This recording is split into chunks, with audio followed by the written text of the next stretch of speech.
వీక్షకులందరికీ నమస్కారం. అందరికీ నూతన ఆంగ్ల సంవత్సర శుభాకాంక్షలు. ధనురాశి వారికి 2026వ సంవత్సరం జనవరి నెల సాధారణమైనటువంటి ఫలితాలను ఇస్తూ ఉన్నది. అయితే ఇక్కడ ఒక మంచి విషయం ఏమిటి అంటే, జన్మ రాశి యందు ఉన్నటువంటి రవిగ్రహము జన్మ రాశి యందు ఉన్నటువంటి కుజగ్రహం యొక్క దోషం పోతూ ఉన్నది. ఇక్కడ పంచగ్రహ కూటమి పడుతూ ఉన్నది. సరే, ఈ పంచగ్రహ కూటమి గురించి పక్కన పెడితే, దీర్ఘ సంచార గ్రహాల్లో రాహు మిశ్రమమైనటువంటి స్థానంలో ఉన్నారు. గురుబలం ఉన్నది. సప్తమ స్థానమందు గురుడు పూర్ణంగా యోగిస్తూ ఉన్నారు. ఆయన యొక్క వక్రగతులు ఇవన్నీ కూడా పోయాయి కాబట్టి అర్ధాష్టమ శనేశ్వరుని యొక్క స్థితి. సరే, ఇది ఒక్క విషయం కొంత బాధించినప్పటికీ ఈ పంచగ్రహ కూటమిలో భాగంగా రెండవ స్థానమందు శుక్రుడు కానీ, బుధుడు కానీ, చంద్రుడు కానీ తృతీయ స్థానమందు యోగించేటువంటి పరిస్థితులు ఉన్నాయి. అందువల్ల ఈ పంచగ్రహ కూటమి ధనురాశి వారికి పాజిటివ్ రిజల్ట్స్ ఇస్తుంది తప్పితే నెగిటివ్ రిజల్ట్ ఉండదు. కొంత ఏమైనా నెగిటివిటీ ఉంటే రవి కుజుల వల్ల వస్తుంది. అది ఏ రకంగా వస్తుంది? నిష్ఫలం కృషి వాణిజ్యం విత్తరాశిగతే రవవు. విత్తము అంటే రెండవ స్థానంలో ఉన్నటువంటి రవి కుజుల యొక్క స్థితిగతుల వల్ల నిష్ఫలం కృషి వాణిజ్యం, ఎంత కష్టపడ్డా కూడా ఫలితం కొంత శూన్యంగా ఉంటుంది. అప్పుడు మనం ఏం చేస్తాం? పని చేయడం మానేస్తాం. పని చేస్తే ప్రతిఫలం తక్కువగా ఉన్నప్పుడు పని చేయడం మానేస్తే మనకి ప్రయోజనమే కదా. కాబట్టి ఈ నెలంతా బద్ధకంగానే గడపండి, తిరగడానికి గడపండి, బంధువుల ఇళ్ళకి వెళ్ళండి, తీర్థయాత్రలకు వెళ్ళండి, విందు విహార యాత్రలు చేస్తూ ఉండండి. ఇక్కడ గ్రహస్థితి ప్రతికూలంగా ఉంటే దాన్ని అనుకూలంగా ఎలా మలుచుకుంటాము? ఫలానా పని చేస్తే ఒరే ప్రతిఫలం తక్కువగా వస్తుంది గ్రహస్థితి వల్ల అనుకున్నప్పుడు పని చేయడం మానేయడమే. పని చేయడం మానేస్తే ప్రతిఫలం తక్కువ వచ్చినా ఎక్కువ వచ్చినా మనకి సంబంధం ఏముంది? కాబట్టి తెలివితేటలతోటి వ్యవహరించండి. సప్తమంలో గురుడు ఉన్నప్పుడు రాజదర్శనం, ఆరోగ్యం, గాంభీర్యం, గాత్రపోషణం. కాబట్టి సప్తమ గురుడు అక్కడ మీకు డబ్బు ఇస్తున్నాడు, పదవి ఇస్తున్నారు, ఐశ్వర్యాన్ని ప్రసాదిస్తున్నారు, కుటుంబ సౌఖ్యాన్ని ఇస్తున్నారు. అంటే గురుడు ఒక పెద్ద దిక్కులాగా, ఓ పెద్దన్న ఎలా ఉంటాడు, తండ్రి ఎలా ఉంటాడు, అలా గురుడు మనకి ఈ నెలంతా కూడా మంచి ఫలితాన్ని ఇస్తూ ఉన్నారు.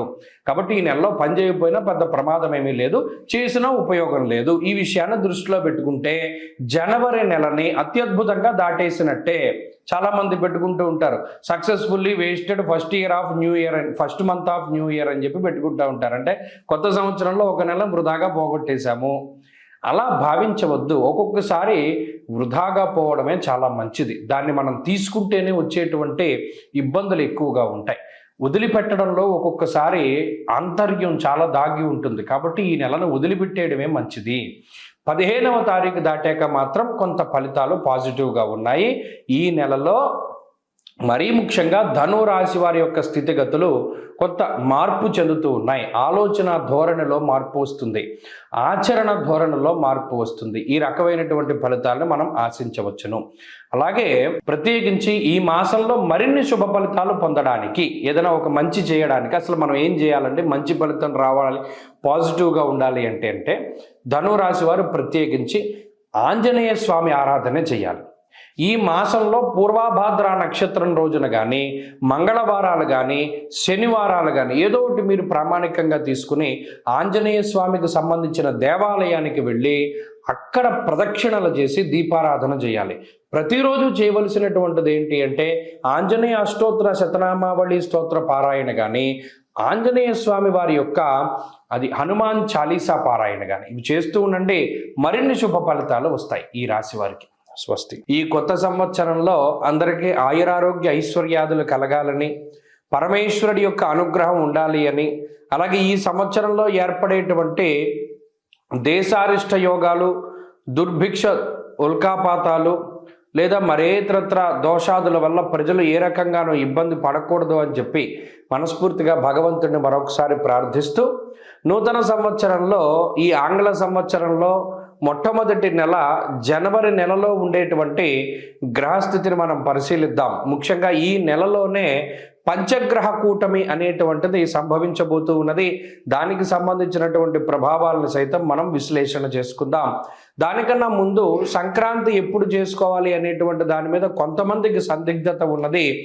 నిజానికి భారతదేశ ఆమోదిత భారత ప్రభుత్వ ఆమోదిత దృగ్గణిత పంచాంగ రీత్యా 15వ తారీఖు నాడు సంక్రమణ పుణ్యకాలము అనేటువంటిది అందరూ గుర్తుపెట్టుకోవాలి. 15వ తారీఖు నాడే రవి ధనురాశిని వదిలిపెట్టి మకర రాశిలోకి ఆయన యొక్క సంచారాన్ని ప్రారంభిస్తూ ఉత్తరాయణ పుణ్యకాలాన్ని ప్రారంభం చేస్తూ ఆయన యొక్క దిశ అంటే ఆయన ప్రయాణము ఉత్తరం దిక్కుగా ప్రారంభం చేస్తూ అది దేవతా కాలమానం ప్రకారం పగలు కాబట్టి ఆ రోజున సంక్రమణ పుణ్య రోజున చేసేటువంటి విశేషమైనటువంటి స్నానములు, దానములు, జపములు, తపములు వీటన్నిటికీ విశేషమైనటువంటి ఫలాన్ని ఆయన వసగుతూ ఉన్నారు. అది జనవరి 15వ తారీఖు. కాబట్టి ప్రభుత్వం కూడా సెలవులు ఆ రకంగానే ఇచ్చింది కాబట్టి ఏమాత్రం సందేహం లేదు. 14, 15, 16 పండగలు ఈ విషయాన్ని దృష్టిలో పెట్టుకోవాలి. ఇక జనవరి నెల ద్వితీయార్థంలో అంటే 15వ తారీఖు దగ్గర నుండి ఏర్పడేటువంటి పంచగ్రహ కూటమి చాలా విశేషంగా దీని గురించి చెప్పుకోవాలి. మకర రాశి యందు రవిగ్రహము, కుజగ్రహము, శుక్రగ్రహము, బుధగ్రహము, చంద్రగ్రహము వెరసి 5 గ్రహాల తాలూకు స్థితిగతులు ఇది కాలపురుషునికి దశమ కేంద్రమందు ఏర్పడుతూ ఉన్నాయి కాబట్టి ఇది విశేషంగా ప్రభావాన్ని చూపిస్తూ ఉంటుంది. దేని మీద? వృత్తి, ఉద్యోగ, వ్యాపార, వ్యవహార, వ్యవసాయాదులపైన దీని యొక్క ప్రభావం ఉండబోతూ ఉన్నది. అలాగే అగ్నితత్వ సంబంధం ఉన్నటువంటి రవి కుజులు ఇద్దరూ కూడా భూతత్వ రాశి యందు నెలకొని ఉన్నారు. ఇక్కడ గమనించండి, ఇక్కడ మకరం భూతత్వ రాశి, ఆ రాశి యందు అగ్ని సంబంధమైన గ్రహాలు అంటే రవి కానీ కుజుడు కానీ ఉండడం వల్ల ఇది అకారణమైనటువంటి ఎండలను కూడా సూచిస్తుంది. ఈ విషయాన్ని కూడా దృష్టిలో పెట్టుకోవాలి. అలాగే రాజకీయపరమైనటువంటి విషయాలు కొంచెం ఆసక్తిని కలగజేస్తాయి. భూ సంబంధమైనటువంటి లావాదేవీలు అవి కూడా కొంత వెనకబడుతూ ఉండేటువంటి విషయాలను మనం దృష్టిలో పెట్టుకోవాలి. ఏదైనా ఉద్యోగాదుల మీద ప్రభావంగా ఈ విషయం ఈ రవికుజులు అలాగే బుధ, శుక్రులు, చంద్రులు కలిసి ఉన్నటువంటి స్థితి ప్రధానంగా అది ప్రభావాన్ని చూపెడుతూ ఉంటుంది. కాబట్టి ఈ కూటమి, పంచగ్రహ కూటమి 12 రాశుల పైన ఏ విధమైన ప్రభావాన్ని చూపెడుతుంది అనేటువంటిది మనం క్లుప్తంగా తెలుసుకునేటువంటి ప్రయత్నం చేద్దాం.